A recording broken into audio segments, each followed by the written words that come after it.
Então, agora só que está gravando, vamos reiniciar a fala. Uma boas-vindas a todas.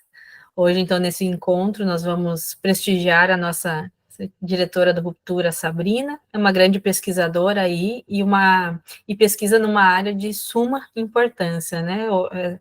Quem mora no Rio Grande do Sul, especialmente, vivenciou aí dias terríveis antes da chuva, devido às queimadas e essas questões todas relacionadas também à emergência climática, né? Então, foi compartilhado o texto, e aí a gente vai passar já de imediato a palavra para a Sabrina, que dispensa apresentações. Não. E aí, não, muito, né? Não precisa. Não precisa, a gente está entre amigos aqui. E aí, a Sabrina então, vai ter aí, Sabrina, até 7h30, se conseguires fazer um apanhadão do texto que você indicou, a leitura. E aí depois a gente abre para os debates. Hoje vamos ser pontuais aí no nosso término às 8h, tá bem? Tá certo. Então, Sabrina, querida, a palavra está contigo. Fran, muito obrigada, Fran, muito obrigada, Leura, muito obrigada à Ruptura, que que é uma organização que eu gosto muito, que eu me identifico muito, que eu amo muito, porque me acolheu, me fez mais pesquisadora do que eu já era, me deu visibilidade, acreditou em mim, sempre acreditou em mim, né? E hoje eu vou falar do meu texto. Eu preparei uns slidezinhos aqui para dar um auxílio, assim, no nosso cronograma até. Vou passar aqui, vou compartilhar com vocês, tá, pessoal?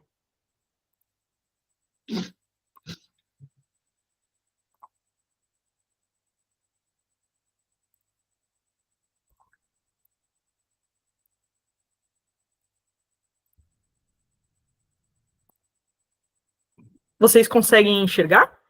Sim. Então fechou. Sim, aparecendo.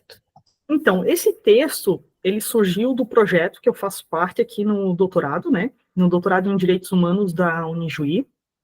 E a ideia dele foi no sentido das mudanças climáticas urbanas e o direito à moradia sustentável. Como os desafios, as perspectivas, né, e as estratégias para a gente criar cidades resilientes dessas questões das mudanças climáticas, né. Então, o objetivo do estudo, primeiramente, foi analisar o impacto dessas mudanças climáticas nas áreas urbanas, focalizando esses impactos no direito à moradia sustentável. O que é esse direito à moradia sustentável, né? A gente sabe que o direito à moradia é um direito fundamental, a gente sabe que o direito à moradia é um direito humano, a gente sabe que a sustentabilidade, ela foi convencionada já desde os anos 70, mas a gente não consegue concretizar ainda muito bem esse direito à moradia sustentável, né? E também compreender, identificar ali as perspectivas, propor algumas estratégias para cidades resilientes, porque eu vejo que hoje, assim, o grande problema, assim, né, da pesquisa é nós propormos alguma coisa também, né, não só nós entrarmos com a teoria crítica. A teoria crítica é muito importante para a gente focalizar o problema, fazer as perguntas corretas para esse problema sistêmico que a gente vive hoje, que são as mudanças climáticas, mas nós também temos que pensar em soluções para isso, né, estratégias para a gente focalizar em soluções, né. Nós, como pesquisadores, eu acho que a nossa contribuição muito válida é essa, né. A metodologia que a gente utilizou aqui que eu utilizei aqui nesse artigo foi a de hipotético dedutivo, ou seja, uma hipótese, né? Eu trago uma hipótese e deduzo essa hipótese. Os procedimentos foi de pesquisa bibliográfica e documental, ou seja, eu trago a teoria crítica para dentro do trabalho, né? Mas também dentro dessa teoria crítica, a gente propõe algumas soluções, algumas estratégias de soluções ali dentro que essa teoria vai nos impulsionar. O viés é de interpretação jurídico com enfoque sociológico, ou seja, dentro da pesquisa jurídica, eu sinto às vezes um pouco de necessidade de trazer a transdisciplinariedade de teorias, né? O direito, ele tem uma eterna, desde Kant, Hans Kelsen, ele tem uma eterna discussão. O direito dentro da moral, o direito fora da moral. Alguns autores dizem que o direito é só direito, né? Pura legislação. E alguns autores vão no enfoque de que o direito sem a moral ele é ineficaz, né? Então, é essa eterna discussão, direito dentro da moral, direito fora da moral. Mas eu penso um pouco além disso, de direito dentro da moral, direito fora da moral. Eu penso que o direito, para ter uma sociedade mais justa, para a gente conseguir produzir legislações eficazes para a construção de políticas públicas sociais, nós temos que trazer a sociologia, nós temos que trazer a biologia, a geologia, a geografia, nós temos que fazer uma transdisciplinariedade de ciências para que a gente possa entender a sociedade, compreender a sociedade melhor e, assim, propor uma política pública, né? Propor uma legislação eficiente para aquele caso concreto. Então, primeiramente, no artigo, a gente fala dos desafios trazidos pelas mudanças climáticas, né? Que desafios são esses, né? Os desafios trazidos pelas mudanças climáticas são o aumento das emissões de gases do efeito estufa, impactos como elevação do nível do mar, eventos climáticos extremos. Eventos climáticos extremos é o que o Rio Grande do Sul recentemente passou, né? Com as fortes, com o tufão, né? Com o furacão que atravessou o estado e provocou, infelizmente, a tragédia humanitária e ambiental que ocorreu em maio desse ano, né? E a necessidade também de uma coordenação, né? De uma coordenação global e local para mitigar esses efeitos. Então, uma agenda global hoje a gente já tem, que é a Agenda 2030, mas até que ponto essa Agenda 2030 ela consegue atravessar o âmbito do global para o local, né? Até que ponto a gente consegue, com essa Agenda 2030, trazer soluções para os nossos países de terceiro mundo, de sul global, né? Do sul global aqui. Até que ponto que a gente consegue? Até que ponto essa Agenda 2030 também não é um modelo hegemônico lá do norte global, que funciona como uma dominação também, um colonialismo também, né? Então, nós temos que nos atentar muito nisso, né? Como é que a gente coordena ações aqui no nosso sul global para que a gente possa combater as mudanças climáticas, para que a gente possa organizar uma sociedade mais justa e inclusiva, né? O professor Norberto Carlos Nobre, professor Carlos Nobre, professor Paulo Atacho também, eles falam que hoje o Brasil, né, ele polui 3% só do globo, né? E o nosso maior problema é o quê? A poluição com queimadas, né? O nosso maior problema hoje é queimada.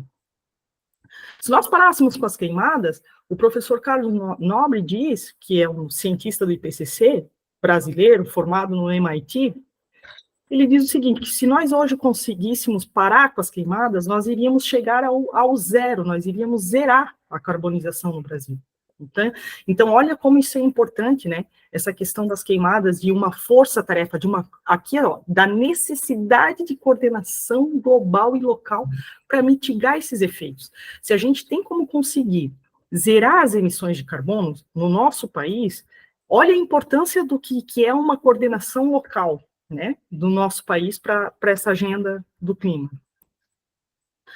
Outra coisa é a falta, né, a falta de planejamento urbano. As cidades, como foram construídas no ambiente aqui do sul global, foi uma urbanização desenfreada, né, desigualdade socioespacial, necessidade de planejamento inclusivo, nada disso foi feito.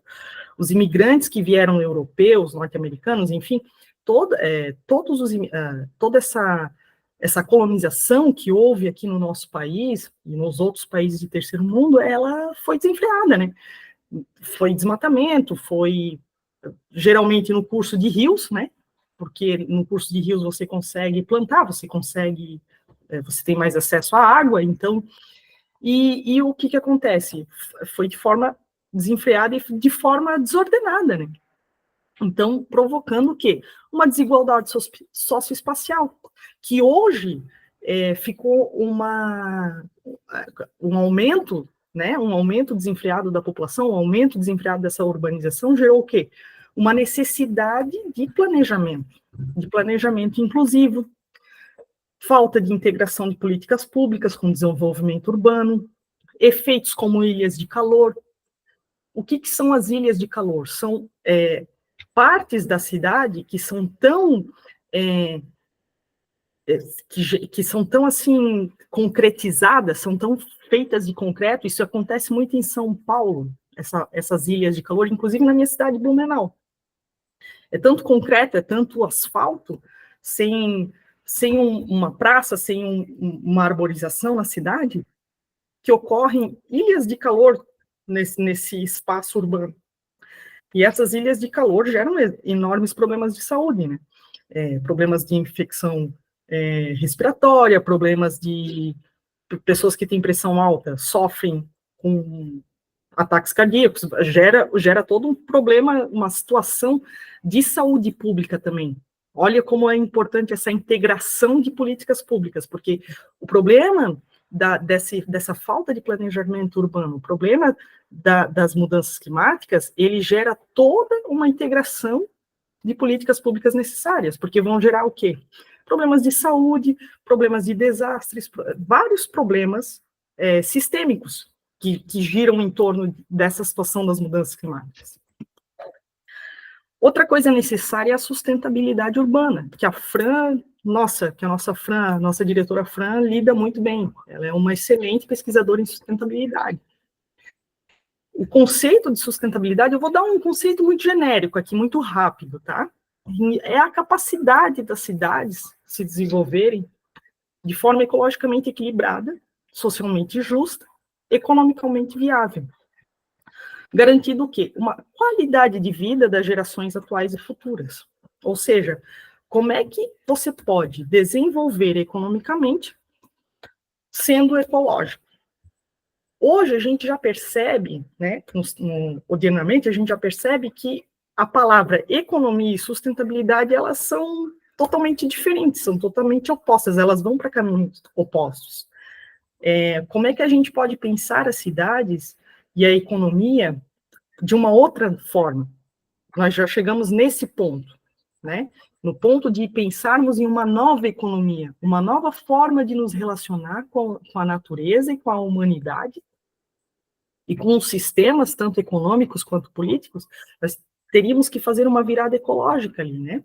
Uma virada climática, uma virada socioequilibrada, né? Social, ecologicamente equilibrada, né? Outra coisa importante da sustentabilidade urbana também, eu trouxe como a gente precisa dessa necessidade de pensar as cidades de uma forma diferente, e de pensar a sustentabilidade de uma forma diferente. O professor Henry Axel Hard, ele criou 3 matrizes de sustentabilidade para as criações de cidades sustentáveis. Primeiro, a matriz técnico-material, que focaliza na racionalidade energética e uso eficiente de recursos. A matriz de qualidade de vida, que focaliza na satisfação das necessidades básicas sem comprometer o meio ambiente. E a matriz da equidade, que integra a justiça social e ecológica, ou seja, não tem como pensar no meio ambiente sem pensar em justiça social. Primeiramente, nós temos, as duas coisas andam juntas, né? Você pensa em justiça ecológica, você pensa em justiça social, limitando assim o crescimento econômico para preservar esses recursos ambientais. Aí outra coisa que a gente pensou nesse artigo também foi como a habitação social, ela é um problema, como a habitação, né? A habitação como um problema social no Brasil. O déficit habitacional e suas implicações. Hoje nós temos uma taxa muito grande de financiarização da habitação, né? Esse problema da financiarização da habitação é um problema que todos os países de terceiro ou de sul global enfrentam hoje, né? Então, como é que nós temos um déficit habitacional, né, para as pessoas de vulnerabilidade econômica, mas ao mesmo tempo a gente tem enormes por taxas de habitações sem morador, né, sem ninguém morando, né, só aluguel, né. Outra coisa seria o impacto da urbanização na moradia e na exclusão social, né, gente, como essa questão da moradia hoje é um direito humano, é um direito fundamental, mas ela ainda fica abaixo o quê? Da propriedade. A função social da propriedade na Constituição ainda está acima da função social da moradia. Então, gerando essa exclusão social, gerando essa financiarização da habitação, né? E aqui eu coloquei abaixo ainda o direito à moradia previsto como direito fundamental na Constituição Federal de 88, no artigo 5º, mas não é concretizado. Ele ainda fica abaixo do direito à propriedade que está lá na frente da Constituição, né? Então, umas perspectivas aqui, eu sinalizei humildemente umas perspectivas aqui para um direito à moradia sustentável, que seria relacionar sempre, quando você vai fazer uma política pública, você tem que sempre pensar na relação entre as mudanças climáticas e o direito à moradia. Ou seja, se você vai construir habitações populares, você tem que sempre pensar nessa questão climática. Energia solar, que hoje em dia está sendo muito usada, está economicamente viável. Energia fotovoltaica, né? Você pensar em estruturas habitacionais que sejam confortáveis para aquele ambiente, né? Para aquele local, para aquela cidade, confortáveis dentro dessa situação de mudanças climáticas, e ao mesmo tempo sustentáveis, né? E ao mesmo tempo também mais economicamente baratas, né? Outra coisa seria os Objetivos do Desenvolvimento Sustentável, os ODS, né? E o foco em cidades sustentáveis, como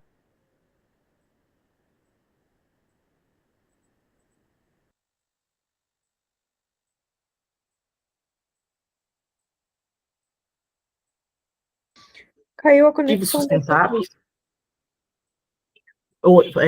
Fran, vocês Deu estão me uma ouvindo? travada, deu uma travada, Sá. Pelo menos para mim travou. E agora? Segundos, agora eu acho que voltou. Só parou quando começou a falar o foco dos ODS nas cidades sustentáveis. Tá, perdão. Então, outra perspectiva, né, seria trazer esses ODS para dentro das localidades, mas como é que a gente traz esses objetivos tão genéricos para dentro dessas cidades? Dessa forma, a gente tem que ver o quê? A gente tem que construir a cidadania dentro dessas cidades, um movimento de cidadania dentro dessas cidades, para que elas sejam mais sustentáveis, ou seja, chamar as populações locais e viabilizar a construção de cidades mais sustentáveis. A gente chama o quê? As populações indígenas, as populações ribeirinhas, as populações vulneráveis, aquelas catástrofes climáticas daquela região específica, para fazer o quê? Audiências públicas, para formulação de leis, para formulação de políticas públicas concretizáveis naquela cidade, né? E outra coisa seria o que eu falei agora, né? As necessidades em políticas públicas urbanas, sociais e integradas. Integradas como?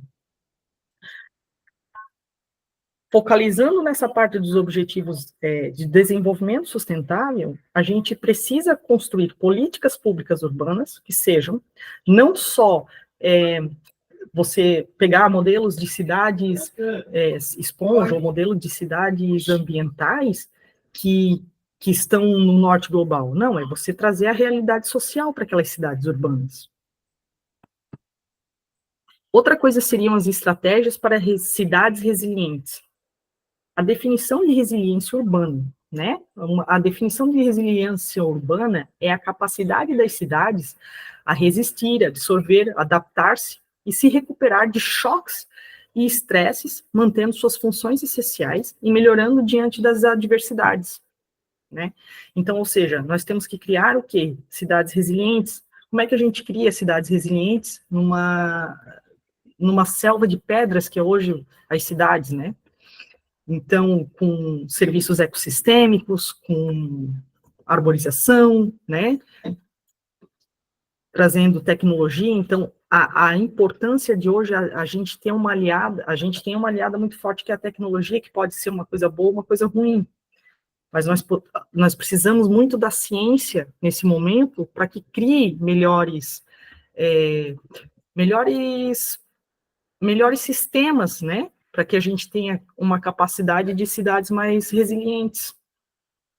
Outra coisa seria, eu focalizei aqui em umas iniciativas globais, que é o Programa das Cidades Resilientes da ONU, né? E a City Resilience Framework. Daí também aquela importância que eu já falei antes, né, do envolvimento comunitário, inovação em políticas públicas, o ambiente acadêmico, a universidade tem que sair, né, daquele patamar de só academia, e também trazer as suas inovações. A universidade hoje é o campo do conhecimento, é o campo da ciência, né? A universidade ela tem que trabalhar junto com o órgão público, junto com a cidade, junto com a construção de políticas públicas resilientes, né? Então, e por fim, eu concluí, né, de todo esse texto, eu cheguei na conclusão da interconexão entre as mudanças climáticas e planejamento urbano e o direito à moradia sustentável. E também, eu não coloquei aqui, mas eu penso muito num direito fundamental ao clima dentro das cidades, né? A gente pode pensar numa opção de direito fundamental ao clima nas cidades, de direito fundamental ao clima nos estados, né? E a partir dali, a partir desse direito fundamental ao clima, a gente vai criando políticas públicas viáveis para aquela cidade. E com essa inserção desse direito fundamental ao clima dentro das cidades, a gente também consegue financiamento em bancos como o Banco Mundial, a gente consegue financiamentos do Fundo Clima, né? Porque daí nós estaríamos vinculando naquela Agenda 2030 o local e o global, né? Legislação local para que adeque, para que conecte-se com a Agenda 2030. E também a necessidade de estratégias coordenadas e inclusivas para alcançar essas cidades resilientes às mudanças climáticas.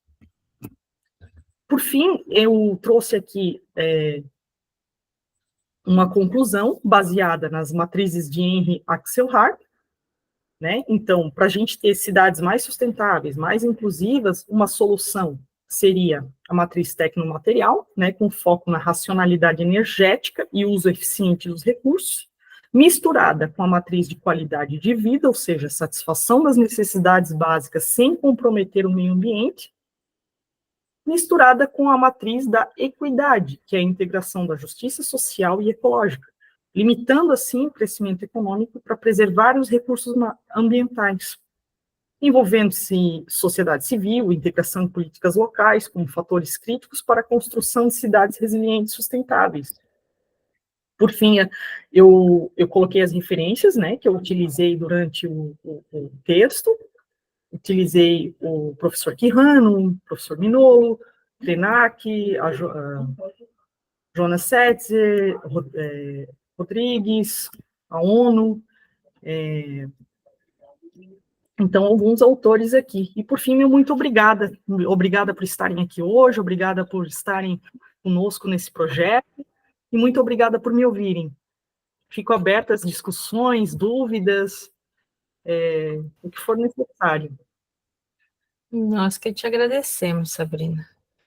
Uma exposição muito... A gente tem que parar a tua apresentação. Ai, sim, deu um tilt. Ela é infinita. Muito cirúrgica. Ali, deixa eu só